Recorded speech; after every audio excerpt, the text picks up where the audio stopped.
Hello दोस्तों, तो आज हमारी यूपीएससी का थर्ड डे है जिसमें हम लोग करने वाले हैं पॉलिटी में पंचायती राज और गांव और नगर का प्रशासन। ये दो चैप्टर है और जियोग्राफी का हम करेंगे। तो सबसे पहले हम पॉलिटी से स्टार्ट करते हैं। तो चलिए स्टार्ट करते हैं। पंचायती राज। पंचायती राज ये स्थानीय स्वशासन पंचायती राज जो 73वां 74 संशोधन है उससे आया था।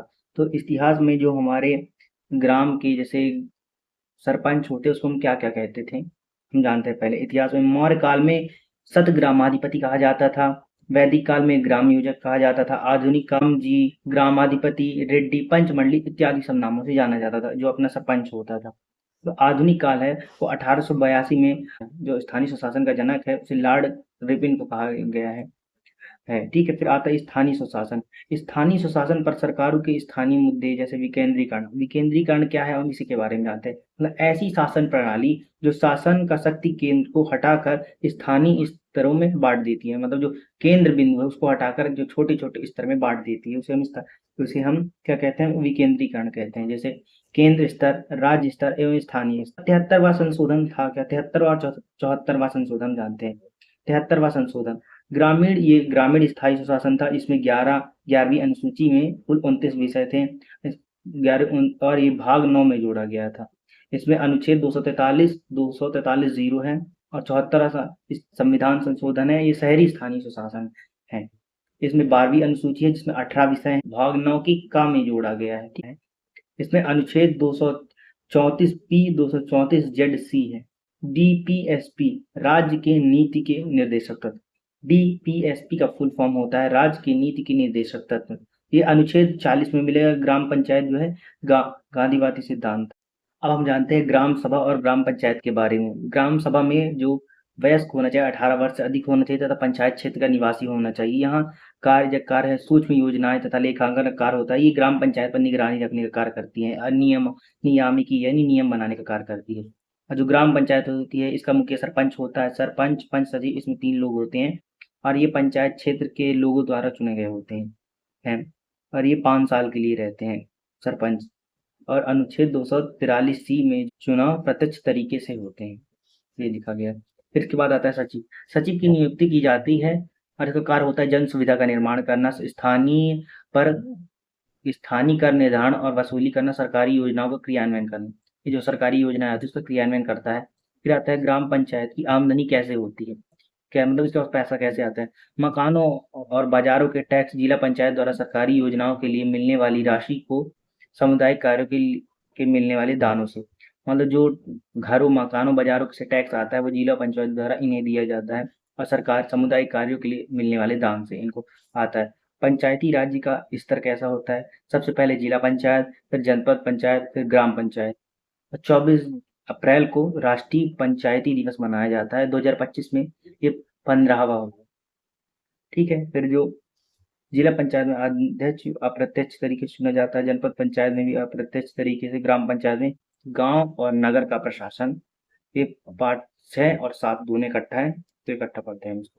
सबसे पहले आता है पटवारी। सर ये पटवारी कौन है? तो पटवारी सरकारी अधिकारी होता है जिसका प्राथमिक भूमिका गांव में सभी भूमि का रिकॉर्ड रखना होता है जो उसके द्वारा देखे जाते हैं। पटवारी का अन्य नाम कानूनगो, ग्रामीण अधिकारी। ग्रामीण से जो पटवारी का कार्य है वो शेरशाह सूरी ने लागू किया था और अकबर ने इसे बेहतर बनाया था। फिर पटवारी का कार्य क्या होता है? प्रत्येक पटवारी गांव के समूह के लिए जिम्मेदार होता है। अभिलेखन का रख रखाव तथा अद्यतन कृषि क्षेत्र को मापने का तरीका। ये पटवारी किसानों के भू राजस्व को संग्रह कर व्यवस्थित करने के लिए जिम्मेदार होता है। जो जिसकी जमीन है उसको संग्रह करने का कार्य करता है। फिर आती है स्वामित्व योजना। स्वामित्व योजना में गांव का सर्वेक्षण और ग्रामीण क्षेत्रों में तात्कालिक प्रौद्योगिकी के साथ मानचित्रण। फिर आता है संपत्ति मालिकों के संपत्ति कार्ड जारी करवाना। ये 2020 में 24 अप्रैल को लॉन्च हुआ था स्वामित्व योजना। इसमें संपत्ति मालिकों मालिकों को संपत्ति कार्ड लॉन्च करवाना रहता था। गांव का सर्वेक्षण, ग्रामीण क्षेत्रों में तात्कालिक प्रौद्योगिकी के साथ मानचित्रण करना रहता था। फिर आता है हिंदू उत्तराधिकार संशोधन। ये 2005 में आया था। इस कानून के अनुसार बेटी और उनकी मां को भूमि में हिस्सा दिया जाएगा। यह सभी राज्य, सभी केंद्र शासित प्रदेश पर लागू होता है। यह अधिनियम 2005 में 1956 के जो लिंग भेद था उसको हटाने के लिए इसको लागू किया गया था। फिर आता है शहरी प्रशासन। ये 74वां संशोधन है कि इसमें नगर निगम बड़े शहर में होता है, नगर पालिका छोटे शहर में होती है। यहाँ पे सफाई काम, दोनों सफाई का काम करती है, या बहुत सारे कई सारे कार्य करती है नगर निगम, नगर पालिका। ईज ऑफ लिविंग सूचकांक और नगर पालिका का कार्य प्रदर्शन सूचकांक का प्रकाशन आवास और शहरी कार्य मंत्रालय द्वारा किया जाता है। कार्यालय कार्य क्या रहता है इनका? आकलन 5 मापदंडों, सेवा, वित्त, नीति, प्रौद्योगिकी, शासन। फिर आता है पार्षद। नगर नगर निगम का सदस्य अलग अलग वार्ड में अलग अलग पार्षद होते हैं। इसका चुनाव आम निर्वाचन के आधार पर किया जाता है। जियोग्राफी में, जियोग्राफी का आज का हमारा चैप्टर है पृथ्वी के प्रमुख परिमंडलीय चैप्टर है हमारा, तो इससे करते हैं। ये पृथ्वी पर हमारा खारा जल 97.5% है और शुद्ध जल 2.5% है। ये लिथोस को पत्थर के नाम से जानते हैं। एटमॉस को वाष्प, ह्यूडर को जल। जो पृथ्वी के 3 महत्वपूर्ण मंडल या घटक हैं, भूमंडल, जलमंडल और वाष्पमंडल। भूमंडल पृथ्वी के ठोस भाग जहाँ भूपर्पटी, चट्टान आदि परतें मिलती हैं, उसको हम भूमंडल कहते हैं। जलमंडल पृथ्वी के बड़े भाग में जल का पाया जाना जलमंडल कहलाता है। वाष्पमंडल गैस की परतें जो पृथ्वी के चारों ओर घिरे रहती, तो चारों ओर से घेरे रहती हैं, उसे हम वाष्पमंडल कहते हैं। फिर भूमंडल, ये जीवों के लिए पोषक तत्व मिलता है। इसके इसके सतह के 2 भागों में विभाजित है। इस स्थल को महाद्वीप और बड़े जलाशय को महासागरीय कहते हैं। ठीक है, तो विश्व का सबसे ऊंचा शिखर जो है माउंट एवरेस्ट, वो 8,848 किलोमीटर मीटर ऊंचाई में है। और विश्व का सबसे गहरा भाग जो प्रशांत महासागर में है, वो मैरियाना गर्त है, जिसकी मतलब गहराई है 11,022 मीटर। फिर माउंट एवरेस्ट पर जो पहली बार पुरुष कौन चढ़ा था? सबसे पहले थे न्यूजीलैंड एडमंड हिलेरी और भारत के तेनजिंग नैगो शेरपा। ये 29 मई 1953 को पहली बार चढ़ी थी माउंट एवरेस्ट पर। और महिला पहली बार कब चढ़ी थी सबसे पहली? तो जापान की जुको तोगोई 16 मई 1975 को माउंट एवरेस्ट पर चढ़ने वाली पहली महिला थी। उसके बाद भारत में हमारे भारत के बचेंद्री पाल, इसका नाम जो 23 मई 1984 में चढ़ी थी, हमारी भारत की महिला थी। फिर आता है पृथ्वी पर महाद्वीप। पृथ्वी पर टोटल 7 महाद्वीप है। एशिया, यूरोप, अफ्रीका, उत्तर अमेरिका, दक्षिण अमेरिका, ऑस्ट्रेलिया और अंटार्कटिका। तो हम सबसे पहले एशिया के बारे में जानते हैं। एशिया के पश्चिम में यूराल पर्वत है, जो यूरोप से अलग करता है, और ये सबसे बड़ा महाद्वीप कहलाता है। पृथ्वी के क्षेत्रफल का 1/3 हिस्सा कर जो इससे कर्क रेखा गुजरती है, और ये पूर्वी गोलार्ध में स्थित है। उसके बाद आते हैं हम यूरोप के बारे में। यूरोप एशिया से छोटा है। यहाँ पे आर्कटिक वृत्त गुजरता है इससे। ये 3 तरफ से जल से घिरा हुआ है। जो यूरोप है 3 तरफ से जलों से घिरा हुआ है। फिर वह आते हैं हम अफ्रीका में। अफ्रीका ये दूसरा सबसे बड़ा महाद्वीप है, और ये विषुवत वृत्त शून्य अक्ष इसके मध्य से गुजरता है, इसके बीच से गुजरता है। और ये कर्क रेखा तथा मकर रेखा, विषुवत रेखा, उसमें तीनों रेखाएं गुजरती है। कर्क रेखा, मकर रेखा तथा विषुवत रेखा, इस पर तीनों रेखाएं गुजरती है। यहाँ पे सहारा रेगिस्तान है, नील नदी पाई जाती है जो सबसे लंबी नदी है। और ये इसका जो सबसे बड़ा भाग है उत्तरी गोलार्ध में है। ये चारों तरफ से, ये अफ्रीका चारों तरफ से समुद्र से घिरा हुआ है। इसके बाद आता है उत्तर अमेरिका। ये तीसरा सबसे बड़ा महाद्वीप है। ये दक्षिण अमेरिका के सबसे सक्रिय भाग से जुड़ा हुआ है, जिसे हम पनामा संधि स्थल कहते हैं। हम पनामा संधि स्थल जानते हैं, जो उसको जोड़ने का कार्य करता है दक्षिण अमेरिका से। ये उत्तरी तथा पश्चिमी गोलार्ध में स्थित है। ये 3 महासागरों से घिरा है, प्रशांत, अटलांटिक और आर्कटिक महासागर से घिरा है उत्तर अमेरिका। फिर आता है दक्षिण अमेरिका। दक्षिण अमेरिका का अधिकांश भाग दक्षिणी गोलार्ध में है। पूर्व में अटलांटिक महासागर और पश्चिम में प्रशांत महासागर है। और एंडीज पर्वत श्रृंखला है, इसके पश्चिमी तट पर स्थित है। ठीक है। फिर आता है ऑस्ट्रेलिया। ऑस्ट्रेलिया सबसे छोटा महाद्वीप है। ये दक्षिणी गोलार्ध में स्थित है। ये भी चारों तरफ से महासागरों से घिरा हुआ है। इसे द्वीपीय महाद्वीप कहा जाता है। अंटार्कटिका दक्षिणी गोलार्ध में स्थित है। ये दक्षिणी ध्रुव इसके मध्य में है। यहाँ मोटी बर्फ की परत जमी रहती है, बहुत ज्यादा बर्फ रहती है। और यहाँ कई शोध केंद्र स्थापित है, जैसे भारत में मैत्री और भारतीय शोध केंद्र है जो यहाँ स्थापित है। फिर इसके बाद आते हैं हम महासागर। जल के एक विशाल खारे पानी के क्षेत्र को हम महासागर कहते हैं। तो यहाँ शुद्ध जल होता नहीं है, महासागरों में खारे पानी का जल रहता है, इसलिए हम महासागर। महासागर के जल की 3 गति होती है, पहले तरंग, दूसरा ज्वार भाटा, तीसरा महासागरीय धाराएं। तो हम अब 5 महासागरों के बारे में जानेंगे। प्रशांत महासागर, अटलांटिक महासागर, हिंद महासागर, दक्षिणी महासागर, आर्कटिक महासागर। तो सबसे पहले प्रशांत महासागर के बारे में जानते हैं। प्रशांत महासागर ये पृथ्वी का सबसे बड़ा, पृथ्वी का 1/3 हिस्सा, 1/3 क्षेत्र कहलाता है। यहाँ पे मैरियाना गर्त है, ये वृत्ताकार है। पूर्व में इसके ये वृत्ताकार है, ये सबसे बड़ा महासागर माना जाता है। इसके पूर्व में अमेरिका, पश्चिम में एशिया, दक्षिण में ऑस्ट्रेलिया है। फिर आते हैं हम अटलांटिक महासागर। अटलांटिक महासागर दूसरा सबसे बड़ा महासागर है। ये पश्चिम में एस आकार का दिखाई देता है, उत्तर और दक्षिण अमेरिका में।